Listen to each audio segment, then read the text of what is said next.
So get up this morning, head to the gym. Usually I have my Bluetooth earbuds on, blasting them. I'm listening to The Attitude with Arnie Arneson, the Thom Hartmann program, and Democracy Now! I'm on these other machines and I'm listening to Thom Hartmann. He has all these people calling in who are talking about their family members and friends who have been progressives all their lives, and somehow they got turned into right-wingers after listening to right-wing radio and Fox News. So that already was on my mind. At the end of my workout, Democracy Now! Is on, and I'm doing some butterflies. The battery in my earbuds dies. And I'm overhearing the conversation between this Republican guy and another receptive kind of a guy listening. And paraphrasing what he said is, oh well, there are sanctuary cities, dump all those people to those sanctuary cities. And he progressively got worse in the rhetoric that he was using. You know what I preach? We have to engage. These people are programmed. They know how to, they've used psychological modeling to know how to get to these people. And that's what the entire right-wing sphere is about. Programming people to turn bad. Programming people to become evil. Programming people to get that racist, homophobic, xenophobic modal that is still within the carnality of man. I listened to that, and since I heard it, whether it's my conversation or not, I'm going to go in there nicely, respectfully, sternly. So I go there, I look the guy straight in the eye and told him something to the effect, do you know how inhumane you sound? And he was sort of taken aback, but I really didn't care. I wanted him to know how he sounded, and immediately he comes back with, well, you know, it's the law and all that kind of stuff that the right-wingers, when you call them on their xenophobia or when you call them on their different phobias, they try to come back with. Well, anyhow, I joined the conversation, but again, I never made it into a conversation where it was confrontational. What I did was sternly make my point and diligently listen to what he had to say. Of course, what he had to say was always problematic, and the comeback that I had for him was always something that you could see nobody ever told him these things. I pointed out that unlike what Fox News is telling these people, when undocumented immigrants come here, they don't want to be found. And as such, you won't find most of them committing crimes, and none of them are going to attempt to vote. Why do they need to vote? They're in a different economy. They're in a different system altogether. It's illogical what Fox News is preaching to them. And he thought about that when I said it. You could see when he started to think about that. Secondly, I reminded him that the settlers that came from Europe into these lands, into the Western land, they came here. Most of the times, they eventually murdered the people who helped them learn how to adapt to the land. And what else did they do? From the tip of North America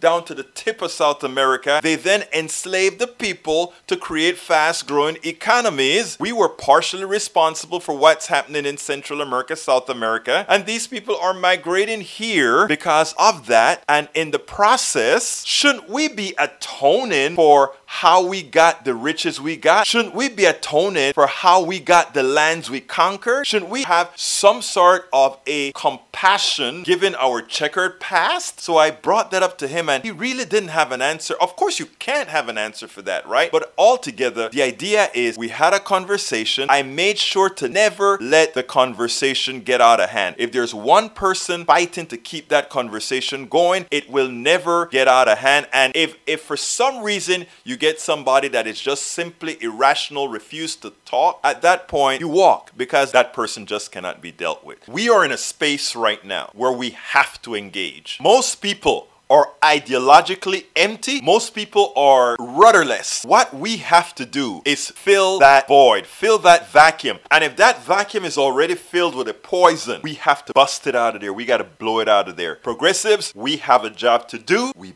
better get it done before it's too late. Friends, please click the button here and subscribe to the channel. That is how we get the message out.